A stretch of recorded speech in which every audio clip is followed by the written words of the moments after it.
What's up, guys? We're going to have to be a little quieter today because we are currently in a neighborhood. But I'm going to share with you, this is a very special neighborhood. This is basically on the screen right now. You can see everything's all janky in 1996. But there's some interesting things going on here. So what's happening? Well, in 1996, there was a guy named Brad Lancaster who illegally started cutting curbs. But why would he do such a thing? Well, he noticed that impenetrable surfaces, for those of you who don't know, don't allow water to penetrate. Well, there's monsoon seasons here, and what's going on is when it would rain, all the water would flow to the gutter, flow to the curb, flow to the storm drains, into the river, and out to sea. But they really needed to keep the water on the ground before humans existed, right? We're right here in downtown Tucson. If you look right there, there's downtown Tucson. Before we were all here, the water got to soak in, the land had a chance to replenish. And so what Brad came up with is a really ingenious idea of basically imagine when you think of a tree, you have the mounds by the tree. He said, why don't you flip-flop that if you're in a desert environment? So he's harvesting the rainwater, impenetrable surface. It hits the ground, flows there. And he had noticed that this massive amounts of water was flowing right by, but then you had trees on the other side that really needed it, or grass, and then you're just wasting all that water. So he came up with an idea. He started illegally cutting the curbs in the middle of the night when no one noticed.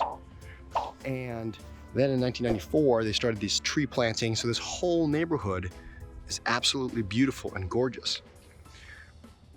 So you guys probably can't tell from camera, but that's the high end. This is the low end. As the water is going that way, there's a little pocket that dips even lower. So all that water is gonna flow into here and have a chance to pool and soak into the ground. It's gonna give way more chances for water to soak in. And look at these zero maintenance native trees. They're all food and fruit bearing. And all this started, well, it's happening on both sides of the street, the curb cutting. So he reduced the flooding that was occurring just from good process and design. Later, you can see that there's a hole that's been bored here. This hole that's been bored is a different iteration. You can see that it's kind of a ditch area there. When water overflows, it'll then fill this up. That'll fill it up. So pretty much everywhere there's a curb cut, you have the opportunity to capture water. And this is an absolutely beautiful example of being in harmony with nature. And where poor design, hey, let's get this water out here, it's becoming a problem, can become awesome and epic, because now you're just taking what was already there and giving these local trees and plants a chance to use them.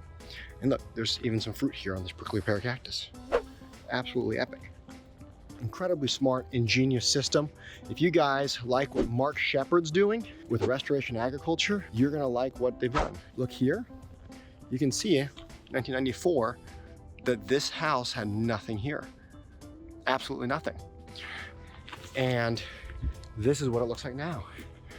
And the temperatures dropped, right? On average, it's 15 degrees less warm when you have these areas. Interesting thing here, there's a curb cut there, and there's some kind of swale or something that goes behind here that's capturing the rainwater. These are things that are simple design changes, right? Think back to Mark Shepard on his 700 acres in upstate New York. It's the same concept. How do you take contour in the land, use it to do what you want instead of it just going to waste down a storm drain? Again, more over there. It's not just here. All volunteers. This whole area right here is dug lower, put with plants. And it's beautiful, but the whole neighborhood's this way. It's not just here, it's everything in the neighborhood. And when they did it, it's a very artsy neighborhood, but now it's a xeriscaped. No one maintains this stuff. It just grows. It grows, doesn't cost the taxpayers tons of money, and it's solving a problem. All these trees, shrubs, bushes, they're sucking up all this water that was needed, and they're preserving it by creating biodiversity in the ground, right? Look at all this food into the different areas. And here it is, 1995 versus now. Totally different atmosphere. So one of the folks that has inspired me is the ethnobotanist Richard Felder. And so he said one of the big problems we have in the world is with modern agriculture, we are trying to change the climate to suit the crop. And by changing climate, that means we bring in more water than falls from the sky by pumping it from the groundwater, diverting rivers, or what have you. We bring in synthetic fertilizers to change the organic composition of the soil. So instead of changing the climate to suit the crop, I like to do what he recommended, which is how do we change the crop to suit the climate? All these native plants that we're using, they have co-evolved over millennia with this climate, the wildlife, and the indigenous peoples of this area. We're going to those first as our primary food plants because they're the best adapted to here.